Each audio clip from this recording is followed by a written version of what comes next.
So yun guys, magandang umaga sa atin lahat. Napakaganda ng umaga. Ganda ng panahon. Ganda ng sikat ng araw. Kalmadong kalmado ang dagat. May oras ako ngayon para makapag-relax. Dito ako ngayon sa tabing dagat. Ganda rin ng panahon sa wakas. Ilang araw kasi nag-uulan. Nanguhuli ng isda. Ayun, pakita ko sa inyo.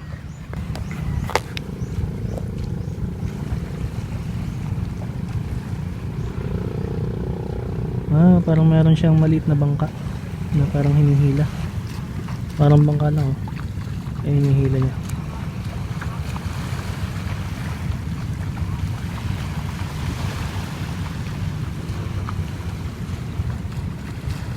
Ayan si kuya.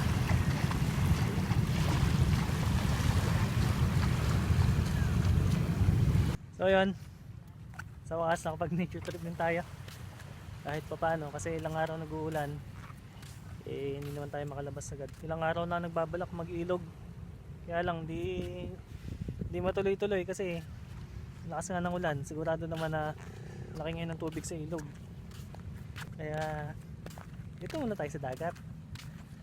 Ganda dito, nakaka-relax, ganda ng sikat ng araw. Tingnan nyo naman kung gaano kalmado ang dagat.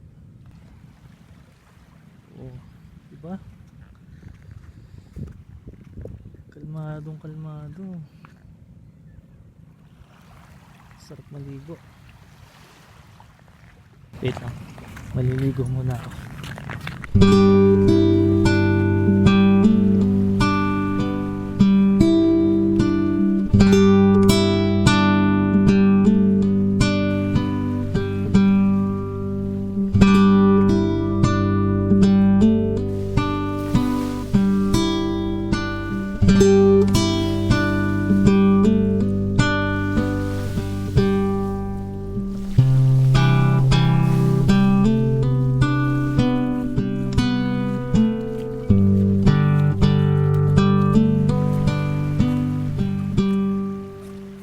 So kakatapos ko lang maligo.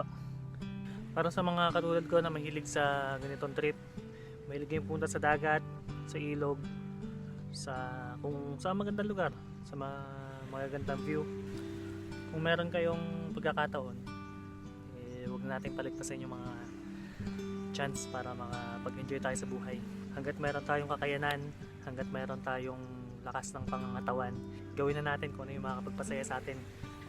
Hindi naman natin alam kung hanggang kailan tayo dito sa mundo. Hindi natin alam yung mangyayari mamaya, bukas, o kaya sa mga susunod na araw. Kaya hanggat kaya natin at may pagkakataon tayo, enjoy natin yung kalikasan, enjoy natin yung pinahiram sa atin ng Panginoon.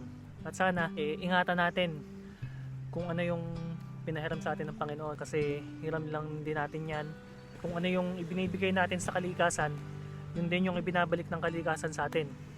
Kung magpuputol tayo ng mga puno, ubusin natin yung mga puno sa bundok, kaya mangyayari niyan kapag umulan o bumagyo, sigurado baha ang ibabalik sa atin ng kalikasan. So sana kapag nagpuputol ng puno sa mga bundok, palitan o taniman ng panibagong puno para sa paglipas ng taon, lalaki at lalaki yung puno na yun, magkakaroon pa ng chance yung mga susunod na henerasyon na makita yung kung gaano kaganda yung kalikasan natin. At sana disiplina rin sa mga tao, kasi isang halimbawa dyan yung pagtatapon ng basura sa kung saan saan, sa mga ilog-ilog. Pansin nyo naman kapag bumaha, kasama nung baha yung mga basura na itinapon nyo sa mga ilog. Disiplina rin sa mga tao para wala na tayong perwisyo, kasi damay-damay talaga lahat kapag hindi nagkaroon ng disiplina ang isang tao. So ayun, tapos na ako maligo, parang uulan.